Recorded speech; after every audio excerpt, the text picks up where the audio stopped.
Hey everyone, Dr. Eric here from MedBetterHealth. Let me ask you a question.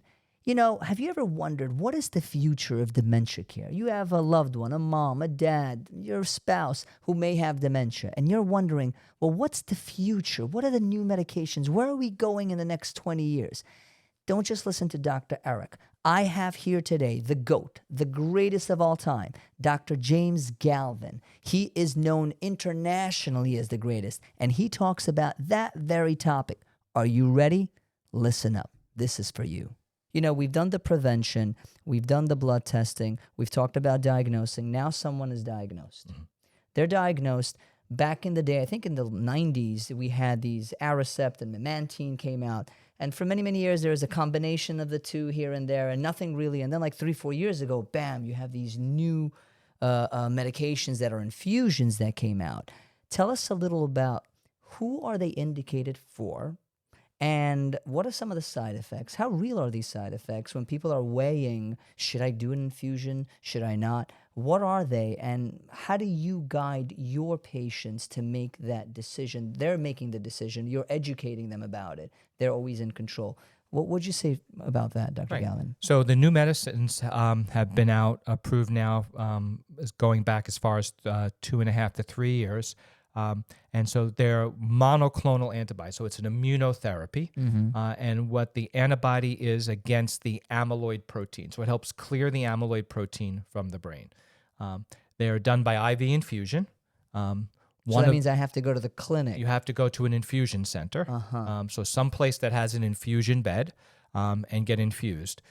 It is possible after you're like on a maintenance dose that you could be done at home.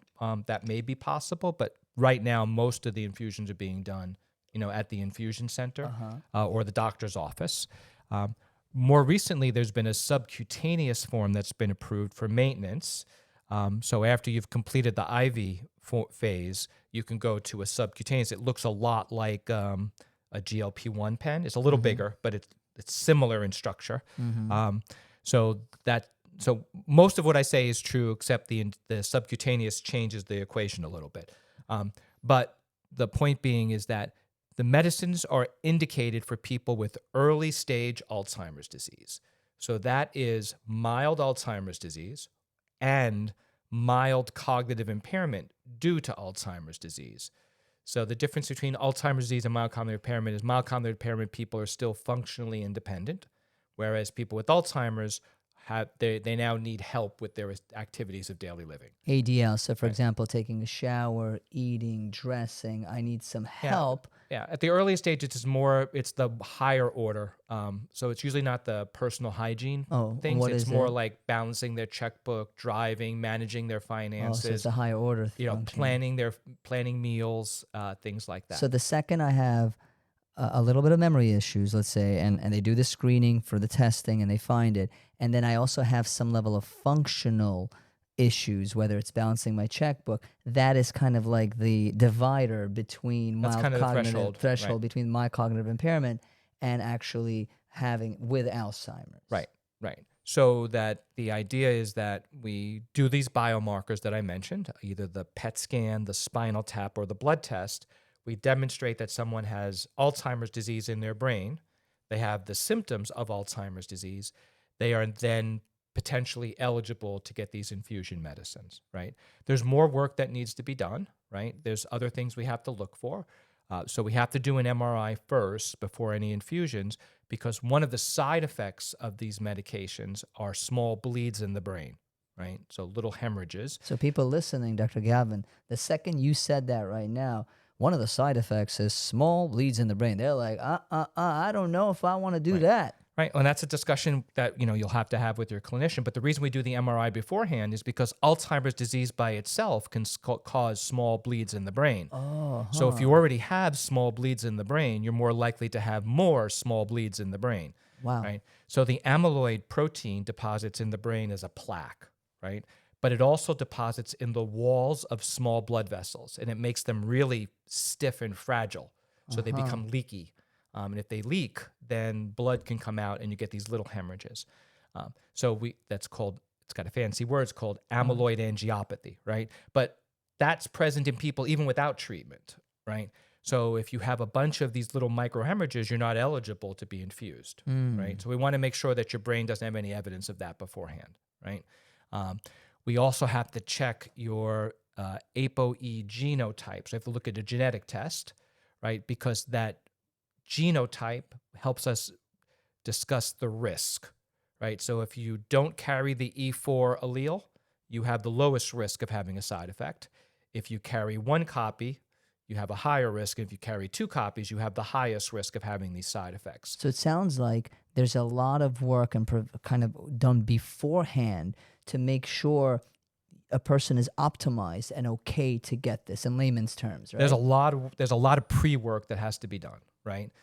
You have to make sure make sure it's the right person getting the right drug at the right time, right?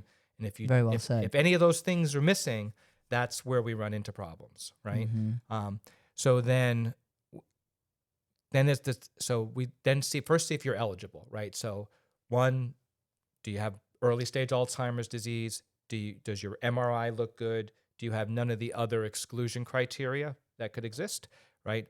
Then what's your genotype? So we can discuss your risk of a side effect. Then we discuss the side effects. And there are three main side effects that occur with these medicines. About 25% of people can have what's called an infusion reaction. So that's kind of like an allergic reaction to the medication. That's true for all medications, particularly infusion medications. So about 25% of people will have an infusion reaction. Most of the time it's mild, but for some people it's significant. So that means that they can't be infused again, right? And then the other two side effects are something called ARIA, ARIA, amyloid-related imaging abnormality, right? So imaging, which means we see it on MRI, right? And so there's ARIA-E, which stands for edema or swelling, and ARIA-H, which stands for hemorrhage or bleed. And so these are the known side effects, and the side effect risk increases depending on that APOE status, right? From the genetic test that you were talking about. From 8 to 10% up to 30%, depending on whether you're non-carrier of the APOE genetic, one copy or two copies, right? You get one copy from each parent, right? And so we have to look at that, and then if you get infused, we have to monitor you with an MRI. So there's a set schedule for getting MRIs. Now, most of the time, these side effects are asymptomatic. So we find them on imaging, but people don't have any symptoms. But they can have symptoms, and the symptoms can range from just having a headache to death, right? So that's the full range of things that can happen. Now, the severe things don't happen very often, but because there's a risk, we have to be able to study you, right? And so we have to be able to monitor you closely. So lots of things have to go into it. So it's definitely a shared decision-making process, right? The patient has to make the decision, the family has to be engaged, and the provider has to do a lot of monitoring to make sure that, again, the right person getting the right drug at the right time, and that they get the right monitoring to make sure they don't have any adverse effects. So it's a big process. That was very, very helpful. And there's a lot of people out there right now watching, and you're thinking, okay, is this right for me? And you're able to get this education here of, okay, what is the process? What are some of the steps involved? And how should you talk to your medical professional to make that decision? And now you're empowered with that education. Thank you, Dr. Galvin. This is incredible. Now, if you got value from this video, I want you to imagine a world where caring for your loved one with dementia doesn't mean doing it alone. Imagine a world where you can have someone to help you at home taking care of your loved one.